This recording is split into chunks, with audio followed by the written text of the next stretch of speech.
now it's a little easier to self-publish. The hard part is marketing and finding your readers. That's the con in self-publishing, because traditional publishers, they already have an audience. So to get on with them is harder, but to reach people is easier. Where self-publishing is easier to produce because we can put it on Amazon and all that, but Amazon has an algorithm. You have to do a lot of marketing and ads and paying for all that. So it's a little bit harder to, especially if you're starting out, you don't have a big name and none of that yet. Hello everyone, welcome to another episode of Writing Inspiration with Markee Books. Here we have our guest for today, Sherwin Washington. Hello Sherwin, how are you?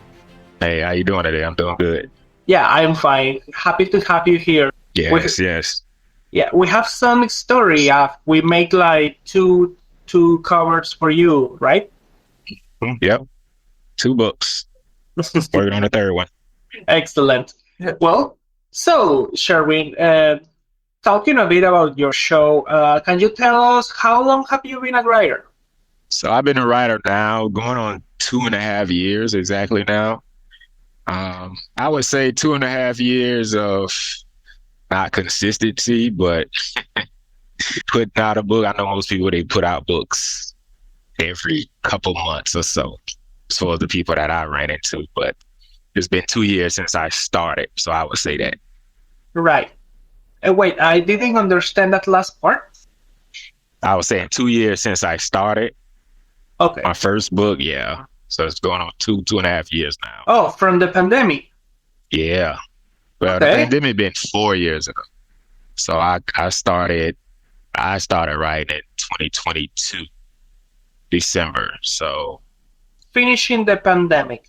Yeah, pretty much. Excellent. So, do you have like another job you do while you're writing, or you're a full time? Yeah. So I was driving trucks. I'm out of it now, but I was driving trucks 17 years. So that was my primary career before I actually got into the idea of actually writing books and being an author. So that's been my chosen field for a while. How did it start? I mean, you don't suddenly decide to become a writer. Something inspired you? What changed? Yeah. So what changed was actually my calling, ministry. We'll get more into my books, but that inspired me to actually write because I was starting to teach in the congregation, preach the word, and go forth. But I had a thought one night to, when you're actually speaking to a crowd, we jot down notes on what we think we're going to talk about. I know a lot of public speakers probably know more about this, but I got to a point where I wanted to say everything that I wrote instead of trying to just go off the top of my head and just speak whatever come out. So that thought came up to me, I should just write a book and get my message out a little better. So that's what actually started it. And that just went from there. That's great. So the work of another writer inspire you? Mostly the preachers that I listen to, like your T.D. Jakes, Miles Monroe. These guys are excellent writers as well. They speak and write. So I kind of dived in more into their books to see how they wrote, their style, and it kind of matches a lot of their messages on what they preach. So that kind of inspired me to want to do more. Okay. So do you self-publish or traditionally publish? I'm self-published. I try to look into traditional publishing, but I think now, the publishing world unchanged now. A lot of traditional publishers, in my opinion, I think they go off bigger names because names sell, faces sell. So now it's a little easier to self-publish now than trying to go into getting a contract or anything with a major publishing company. So it's definitely self-publishing. Yeah, I have heard that too from other guests. Yeah. Yes. Especially because Amazon and everything. So it's easier now. So how is the writing experience these days? How do you feel about it? It's bittersweet because it's easier to produce a book, I would say. I think the hard part is marketing and finding your readers. That's probably the con in self-publishing, because traditional publishers, they already have an audience. So, to get on with them is harder, but to reach people is easier. Where self-publishing is easier to produce because we can put it on Amazon and all that, but Amazon has an algorithm. So you have to do a lot of marketing and ads and paying for all that. So it's a little bit harder to, I guess I would say, to reach readers, especially if you're starting out. You don't have a big name and none of that yet. So that's probably the difficult part about it. And even more if you're not writing the trendy thing that's on the moment. Right, exactly. Yeah, exactly. So, when you started your career, what do you think was the most difficult thing you had to struggle with? Well, I would say, I had my first cover designed by my editor, and I put that out, and I got some feedback on that, basically saying, I know some people kind of design their own covers and all that. So that was a little challenge at first to try to get it more appealing because we do judge a book by a cover. So when I found you guys, it was like, oh, well, I seen y'all work. So it was like, oh yeah, that's a little bit more appealing to me. So I kind of crossed that bridge when it came to the cover and put it out there. And I got more people interested in it. And I think the next hurdle was, again, the marketing, trying to reach a wider audience. That makes sense. Getting Do more you eyes on the book. do you feel you changed as a person since you started writing? Yeah, things changed pretty much. This, I don't know, even now to this day, it's like I think I'm still at that same point, still trying to put it out here. Like, I'm glad you guys are doing this because this does give more visibility for other people.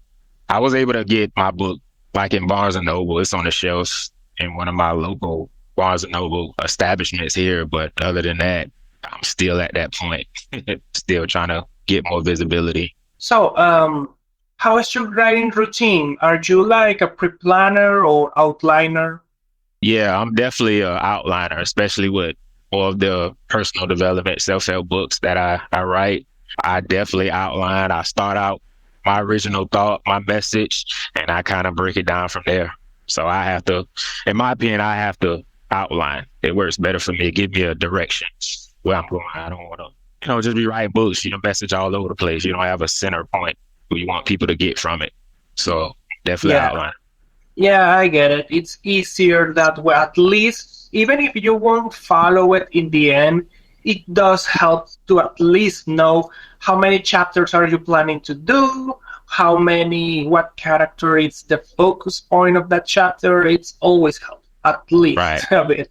right. You gotta have, in my opinion, you definitely gotta have a sense of direction on where you're going. So yes. Do you do anything in particular when you feel like you're blocked or stuck when you're writing, writer's block, etc.? Yeah, so I have other book ideas. I just kind of jump to the next book, to be honest. I get stuck on one and it's like, I come back to it. Or I just kind of pick up someone else's book and that kind of spark the creativity in me again to keep going. So that kind of gets me over that hurdle of writer's block. Yeah, I agree, especially when you're writing two or more. Right, I get it. right, right. So, talking a bit about your books, how long did you take to complete your first book? So Static, it's my first book. It actually took me about 3 weeks to write, Wow, actually. how many So pages? it's not that many, maybe 80, 90. Oh, Yeah, okay. it's a short book. Yeah, it's nothing major. So that didn't take me long at all because again, I already had it in me, I already had it outlined. So once I outline this, that's probably the hardest part is outlining because you got to outline your thoughts and put everything together. The writing part is easy because I can just go off everything that I have written already. So that didn't take long at all. The most I have seen is like 300 pages in 2 months, something like that. Oh wow. Yeah, that's a lot. Those more experienced writers than me. Maybe more with more time. Yeah, exactly. Exactly. I agree. Usually Yeah, it's better, even if it's just a little, if you're writing 500 words per day, even if right, it's just 200, you have to move forward your book, got it. even if to not lose the habit, because Right, when you get sick and that you're not working on it, it's so difficult to go back. right. So I think that's originally I think that's what stopped me from writing like more books because you kind of get stuck on, or you get stuck with, okay, this ain't really selling, so I just come back to it later. Then you pick up another book or see somebody else, then you get an inspiration. Oh, let me go back to it. So I get it. Do you have like a story of how you named your first book? I mean, Static is an interesting name. Yeah, yeah. So static represents the noise that you hear in your ear when God is trying to speak to you. And I started out in my book talking about That the explains the cover. exactly, exactly. So we usually hear static because if you ask, common people out here, what does God's voice sound like? Most people can't really tell you because it's too much noise. And when he does talk to you, you're not recognizing it because it's too much noise in your ear. So you have to calm your inner ear, which I go deep into my book on what that really is, to hear what his voice sound like. And his voice is going to sound different to different people because he speaks to you in different ways. It's a personal relationship he had with you. So in my experience, I explain the multiple ways he talked to me.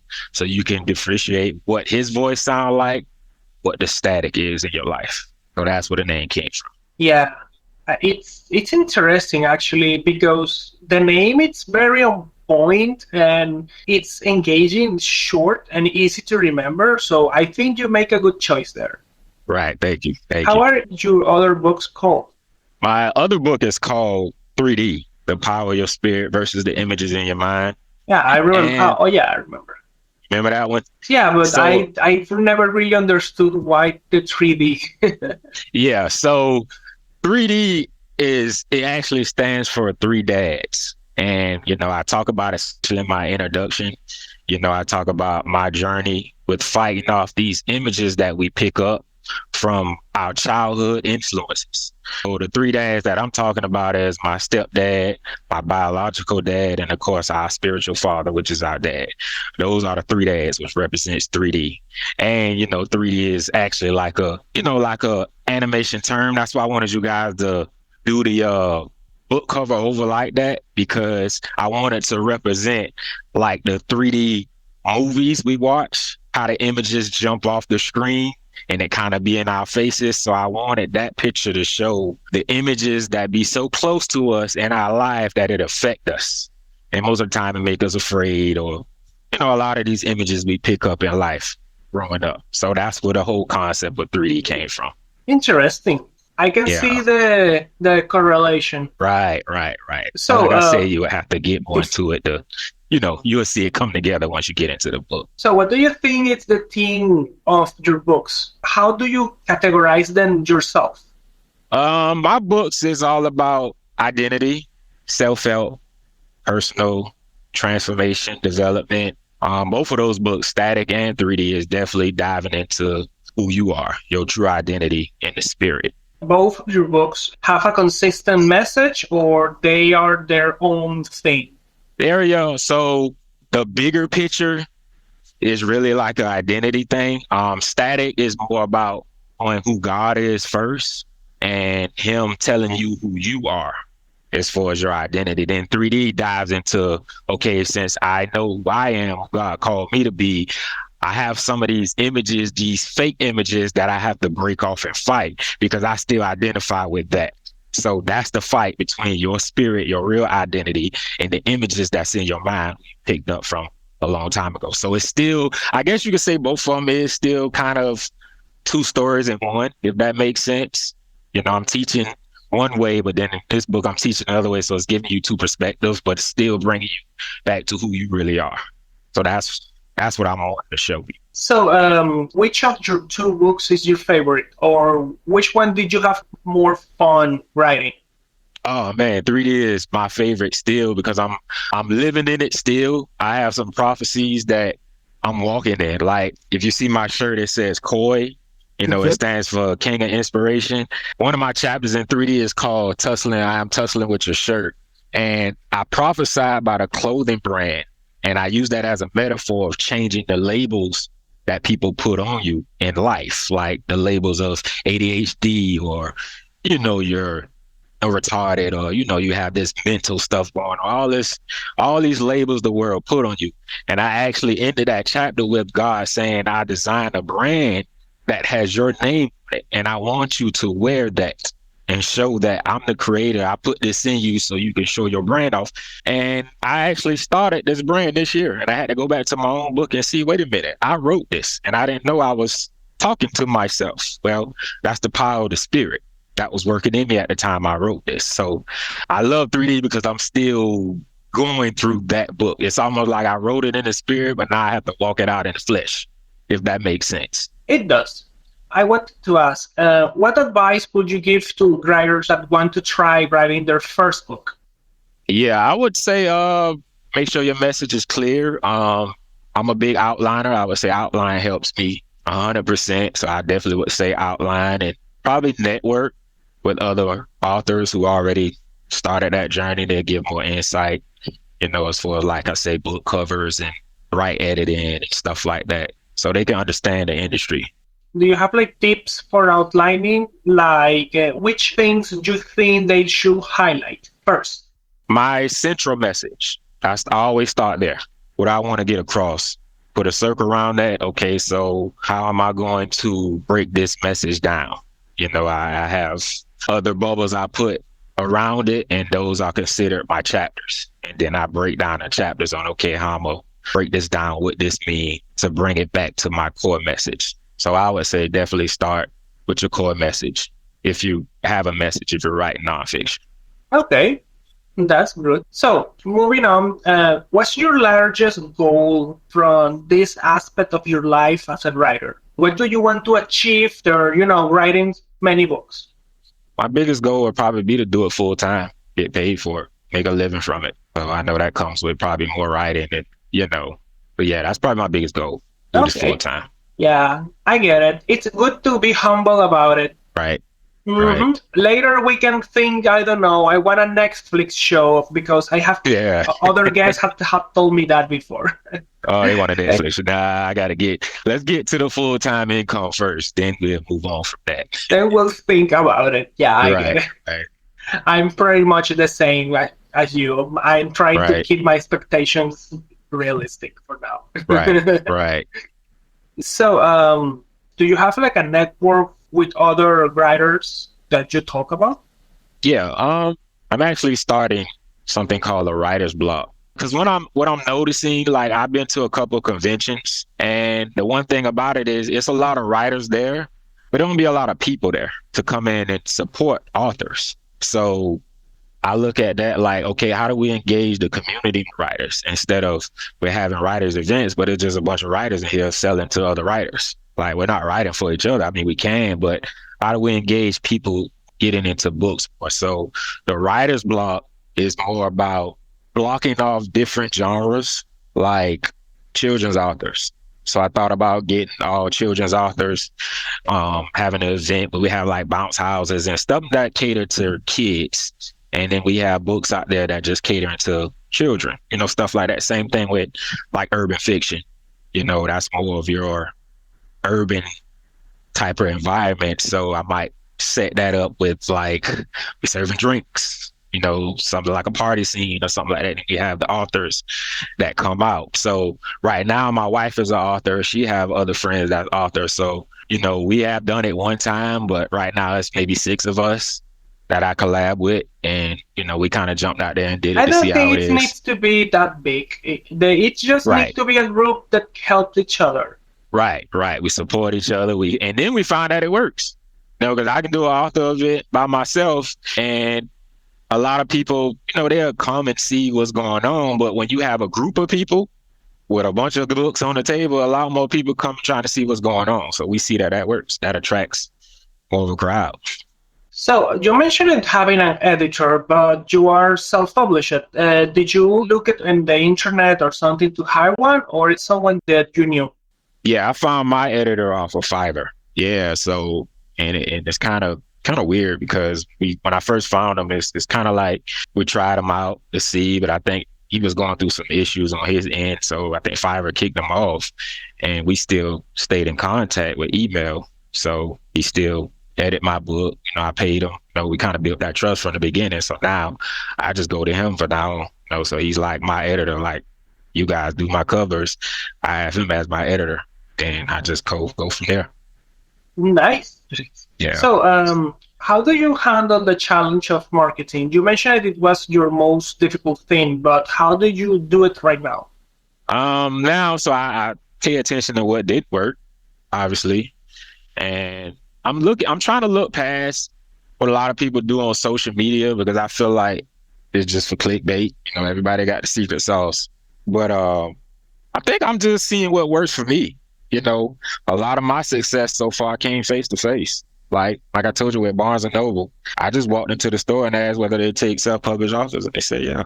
Yeah, I can see that. Some authors had told me Right, something similar. right. So that and doing like book signings and trying to be creative with events to kind of spread the name out there. That's pretty much it. I still, kind of advertise on social media, but for me, I think it's just the genre that I'm in. I haven't had much success in that, so I have to do what works for me. So, what do you think was your greatest accomplishment since you became a writer? Getting in Barnes and Noble.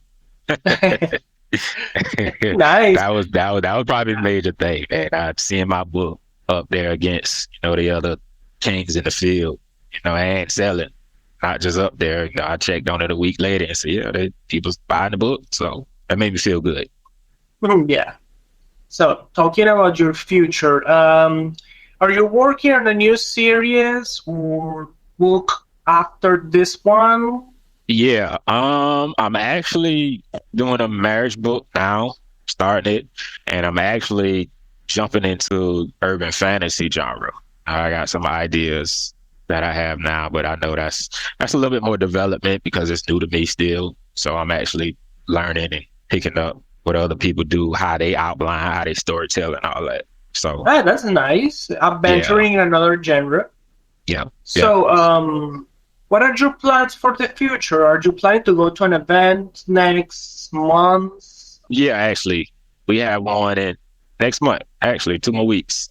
It's a author event in Atlanta at New Black Wall Street, and yeah, so it's a lot of authors coming together. Another author event. So hopefully, that's a big turnout. They get a lot of tourist traction, foot traffic there. So hopefully, right people will come out and support. But that's the next event. 2 more weeks. That's nice. So, do you post that on your social media or something? Yeah, I think I repost because they already have flyers out. So we just repost what they already put out. And as time get, closer, I post my books and my white books and let them know where we're going to be at. Do you have like something you can tell us about your next work? Something little, no spoilers. Okay, yeah. So my next book is called Love and Submission. What? And Love and love, love? love and submission. Oh, on submission. Okay. Yeah, so that's the title, and my subtitle is What Marriage Supposed to Look Like. And basically, what that book is about is showing the difference between worldly marriages and kingdom marriages. We see worldly marriages all the time, and most of the time, they don't last or they fail for whatever reason. But that's because they're not built on a foundation, a strong foundation of what marriage is supposed to look like. And that foundation is love and submission. So we dive deep into that, what that really looks like. Yeah, I get it. Okay. So, can you tell us on which platforms we can get your books other than Barnes and Nobles, of course? Amazon, of course, they're on there, Barnes and Noble, and I have my own website store that I just started, King of Inspiration at Etsy.